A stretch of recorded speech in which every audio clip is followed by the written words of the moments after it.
घटिया सोच से भारत कभी नहीं बने। हम पूरे होश हवस में कहते हैं, क्योंकि मैं बार बार कहता हूँ पारसनाथ को साक्षी मानते हैं। हालांकि कुछ लोग पारसनाथ के नाम सुनते हैं और हालत खराब होने लगता है। होने दीजिए। कहाँ ऊंचा है भाई, मेरा गार्जियन है तो है तो है, तभी तो गरज के अकड़ के चलते हैं।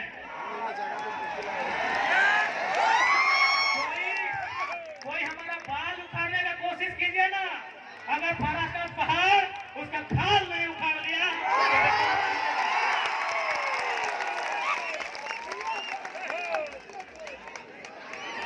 है भाई, है हमारा गार्जियन। हमारे पीछे कोई गॉड फादर नहीं खड़ा है, हमारे पीछे कोई विधायक सांसद नहीं खड़ा है, हमारे पीछे हमारा इतिहास, हमारी आस्था, हमारी परंपरा, माटी राज पारसनाथ पहाड़ खड़ा है। जिसको फरियाना है सामने आके आंख मिला के बात कीजिए। इसलिए आज आपको हम संदेश देंगे कि 1 इंच भी जमीन अगर मेरे क्षेत्र से बाहर आप सुनेंगे, हम आपसे वादा करते हैं, हम अगर आप प्रमाण दे देंगे, हम दोबारा आपके पास कोई वोट मांगने नहीं जाएंगे। आज 25 जून का दिन होगा। 25 जून एकदम भरकर गर्मी का महीना, माफ कीजिएगा 25 मई का दिन होगा। एकदम शनिवार का दिन होगा और सूरज का प्रकोप होगा। आप गर्म से झुलसते हुए आपके बदन में आग का गोला बरसेगा, आपके सर से आपके बदन से पसीना टपकेगा। आप 2 घंटा कतार में खड़ा होंगे, आप 2 घंटा कतार में खड़ा होकर वोट करेंगे। एक बात बताइए, इतनी आग जैसा गर्मी को अपने शरीर में झेलकर अपने बच्चों के लिए वोट करेंगे या सांसद प्रत्याशी जो हैं उनके बच्चों के भविष्य के लिए वोट करेंगे? आज बहुत सारे लोग हमें कहते हैं, कि आप नेताओं के पीछे हाथ धो के क्यों पड़े हैं। हम उन्हें कहना चाहेंगे कि यदि वो नेता व्यापारी होते, यदि वो नेता बिल्डर होते, यदि वो नेता किसी कंपनी के मालिक होते, हम विश्वास दिलाते हैं, उनके खिलाफ एक बात नहीं कहते। लेकिन वो हमारे वोट से नेता बने, वो हमारे वोट से MP MLA बने, और यदि काम वो अपने बच्चों के लिए करेंगे तो भैया हमें तकलीफ होगी, क्योंकि हमने वोट अपने बच्चों के लिए दिया था।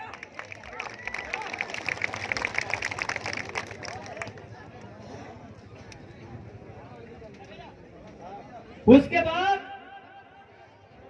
बाद भी हम उनकी आलोचना नहीं करते, उसके बाद भी हम उनकी शिकायत नहीं करते।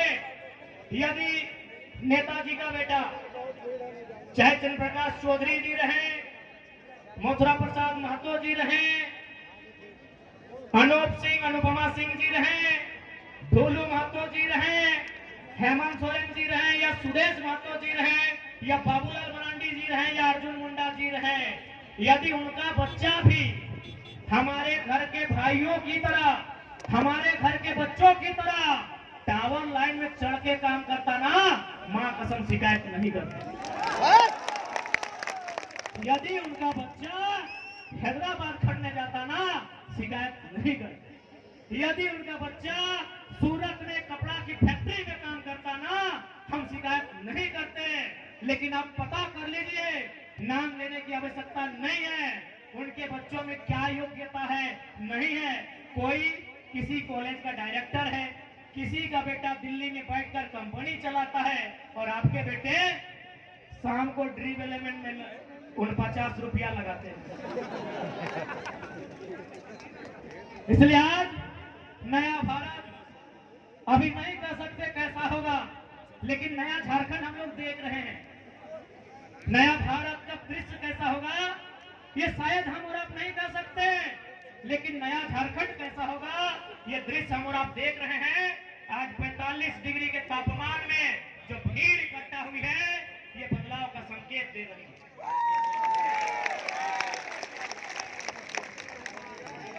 इसलिए आज ध्वनि के बीच स्पष्ट क्या चाहो और साथ ही साथ ध्वनि के मन में एक सवाल आओ कि हमने की काम करवाए। तो पहला काम कहना जा रहे हैं कि अगर हम लोग जीतेंगे तो क्या हो सकता है, क्या कर सकते हैं। आप 25 मई को जिस दिन वोट देने के लिए जाएंगे, 25 मई को जिस दिन अपने घर से आप वोट देने के लिए जाएंगे, एक काम कीजिएगा, आप अपने घर से अपने मतदान केंद्र की दूरी को नाप लीजिएगा। मतदान केंद्र यानी जहां आप वोट देने जाएंगे, किसी मिडिल स्कूल में, किसी पंचायत भवन में, किसी आंगनबाड़ी में, आपके घर से जहां भी आप वोट देने के लिए जाएंगे वहां की दूरी नाप लीजिएगा। क्योंकि हम लोग जो पहला काम करेंगे वो काम ये होगा कि जितनी दूरी पर जाके आप हमें वोट देंगे उसकी आधी दूरी पर हम लोग संसद लाइब्रेरी की स्थापना करेंगे। उसकी आधी दूरी पे एकदम ऑन दी रिकॉर्ड कहते हैं, लाइव चल रहा है, मीडिया रिकॉर्ड कर रही है। गिरिडीह लोकसभा में 22 बूथ आते हैं। सौगंध इस गिरिडीह लोकसभा की मिट्टी की, सौगंध झारखंड की जनता का। हम लोग जो पहला काम करेंगे कि हम लोग संसद लाइब्रेरी की स्थापना करेंगे और वो लाइब्रेरी चास चंदन क्यारी में नहीं होगा।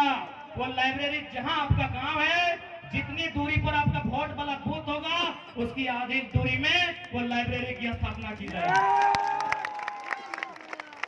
ये हम लोग पहला काम करेंगे, क्योंकि मेरा मानना है कि शिक्षा असल कारण है हमारी मुक्ति का। आज यहाँ जितने लोग बैठे हैं सभी मिडिल क्लास फैमिली के लोग हैं। आज जितने लोग बैठे हैं 2-4 लोग ऐसे होंगे जिनके परिवार में शायद कोई डॉक्टर होगा, कोई वकील होगा, कोई इंजीनियर होगा, कोई दरोगा होगा। यानी सभी हम मिडिल क्लास फैमिली से आते हैं। यानी हम लोग को मालूम है कि हमारे घर की जो स्थिति है, हमारे किचन की जो स्थिति है, हमारे चूल्हे की जो स्थिति है, उसे अगर हमें उन्नति के रास्ते में लेकर जाना है तो पहला काम करना होगा, अपने बच्चों को इतना पढ़ाना होगा कि अपने दम पर वो अपनी गरीबी रेखा को पार सके। आप सभी जानते हैं। बाकी देखिए यही बड़ी बड़ी इमारतें हैं, चास में, बोकारो में, सेक्टर में, कहीं 12 तल्ला है, कहीं 15 तल्ला है, कहीं 20 तल्ला है। आप अपने सर पे 18 के जगह अगर 36 ईंटा भी ढोने का काम कीजिएगा ना, तो आज मजदूर दिवस है। आप जानते हैं मजदूर की स्थिति क्या है। इसीलिए आप एजुकेशन को आपको महत्व देना होगा।